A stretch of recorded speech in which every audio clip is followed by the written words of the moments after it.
Social मीडियावर एक video सध्या तुफान व्हायरल होतोय। 65 वर्षीय माजी केमिस्ट्री प्रोफेसर ममता पाठक कोर्टात एक खटला लढवतात। त्या वकील आहेत का? तर नाही। मग केस कोणाची लढवतायत? तर स्वतःची। आपल्या पतीच्या हत्येच्या आरोपाखाली त्यांना जन्मठेपेची शिक्षा झाली। यानंतर ममता पाठक यांनी मध्य प्रदेशमधल्या जबलपूर हायकोर्टात अपील केलं। कायद्याचं कोणतंही शिक्षण झालेलं नसताना ममता आपली केस लढवतात। पण आपल्या केमिस्ट्रीच्या शिक्षणाचा वापर करत ममता कोर्टात चांगला युक्तिवाद करत असल्याचं व्हायरल व्हिडिओमधून दिसून येतंय। आपण निर्दोष आहोत, आपण पतीची हत्या केली नाही असा दावा त्यांनी कोर्टात केलाय। केमिस्ट्रीची थिअरी सांगत पोस्टमॉर्टम रिपोर्टवर त्यांनी शंकाही उपस्थित केली आहे। ममता पाठक यांच्या या व्हिडिओची सध्या चांगलीच चर्चा होते। ममता पाठक यांच्या पतीचा मृत्यू कसा झाला होता, या संपूर्ण प्रकरणात त्यांच्यावर कोणते आरोप करण्यात आले, आपल्या विरोधातल्या पुराव्यांना ममता यांनी कसं चॅलेंज केलं, पाहूयात या व्हिडिओमधून। नमस्कार, मी अनिकेत आणि तुम्ही पाहताय बोलभिडू। सगळ्यात आधी व्हायरल झालेल्या व्हिडिओत आहे काय ते बघूयात। मध्य प्रदेशातल्या जबलपूर हायकोर्टात ममता पाठक यांच्या खटल्याची सुनावणी सुरू आहे। तेव्हा न्यायाधीश विवेक अग्रवाल ममता पाठक यांना प्रश्न विचारतात। तुमच्यावर हा आरोप आहे की तुम्ही तुमच्या पतीची विजेचा शॉक देऊन हत्या केली आहे। त्याला 65 वर्षीय ममता दुजोरा देतात। पोस्टमॉर्टमचा जो डॉक्टर आहे त्याने स्पष्टपणे सांगितलंय की जो मृतदेह होता त्यावर इलेक्ट्रिक शॉकच्या खुणा आहेत, असे न्यायाधीश अग्रवाल यांनी सांगितलं।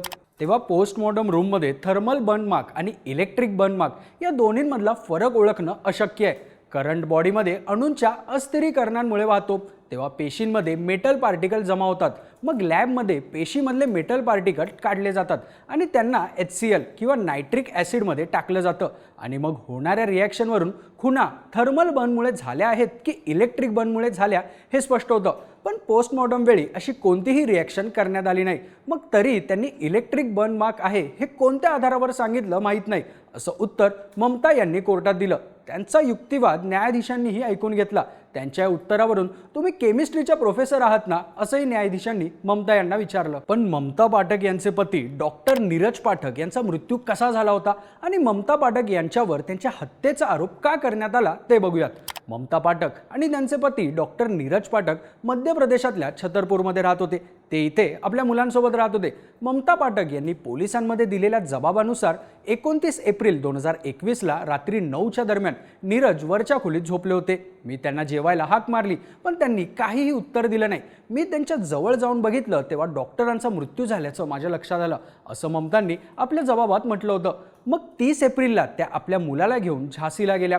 ममता यांना किडनीचा आजार आहे, त्यामुळे डायलिसिस करण्यासाठी त्या झाशीला गेल्या होत्या। पण त्या कोणालाही न सांगता गेल्यामुळे त्यांच्यावर नातेवाईकांनी संशय घेतला।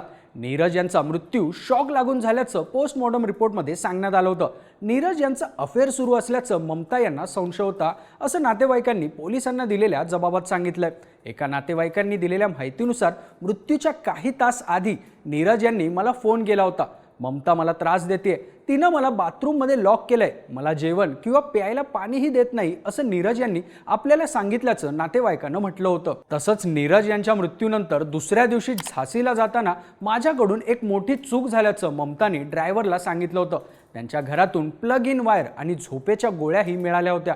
नीरज यांना आधी झोपेच्या गोळ्या दिल्या आणि नंतर वायरनं शॉक देऊन त्यांची हत्या केली, असा ठपका ममतावर ठेवण्यात आला। घटनेची टाइमलाईन आणि साक्षीदारांचे जबाब यानुसार कोर्टानं आपला निकाल दिला। 26 जून 2022 ला छतरपूरच्या अतिरिक्त सत्र न्यायालयानं ममता पाठक यांना पतीच्या हत्येच्या गुन्ह्यात जन्मठेपेची शिक्षा आणि 10,000 रुपये दंड ठोठावला। त्यानंतर ममता यांनी जबलपूरच्या हायकोर्टात या शिक्षेविरोधात अपील केलं। 19 जुलै 2022 ला यावर हायकोर्टात सुनावणी सुरू झाली। पण 6 सप्टेंबर आणि 28 नोव्हेंबर 2022 ला झालेल्या सुनावणीला ममताचा वकील हजर नव्हता। मग 17 जानेवारी 2023 ला झालेल्या तिसऱ्या सुनावणीत वकील हजर झाला आणि त्यानं खटला जलद गतीनं चालवण्याची विनंती केली। त्यासाठी त्यानं ममताच्या वयाचं कारण दिलं। ममता यांच्यावर त्यांच्या आईची जबाबदारी आहे असंही त्यानं सांगितलं। पण ममता यांच्यावर अतिशय क्रूर हत्येचा ठपका ठेवण्यात आल्यामुळे कोर्टानं खटला जलद गतीनं चालवण्याची विनंती फेटाळून लावली। 23 एप्रिल 2023 मध्ये झालेल्या सुनावणीवेळी ममता यांनी वकिलांची मदत नाकारली। 18 महिने मी केसचा अभ्यास केलाय, त्यामुळे मला वकिलाची गरज नाही, मी माझी केस स्वतः लढायला समर्थ आहे, असं ममतांनी सांगितलं।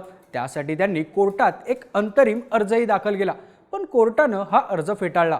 पण या केसमध्ये टर्निंग पॉइंट आला तो मार्च 2024 मध्ये। ममता यांनी कोर्टात स्वतःच्या बचावासाठी युक्तिवाद केला।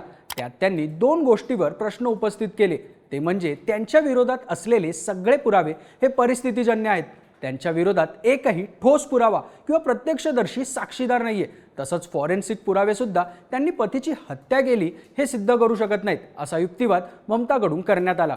तसंच ममता यांनी स्वतःचे मेडिकल रेकॉर्ड्स कोर्टात सादर केले। त्यांना हृदयरोग, किडनीचा आजार आणि हाडांचा कॅन्सरही झाला असल्याची शक्यता आहे असं त्यांनी कोर्टात सांगितलं। तसंच त्यांच्यावर आई आणि आजारी मुलाची जबाबदारी आहे, त्यामुळे ममताच्या परिस्थितीचं गांभीर्य लक्षात घेऊन कोर्टानं त्यांची जन्मठेपेची शिक्षा तात्पुरती स्थगित केली आणि 6 महिन्यांसाठी त्यांना जामीन मिळाला।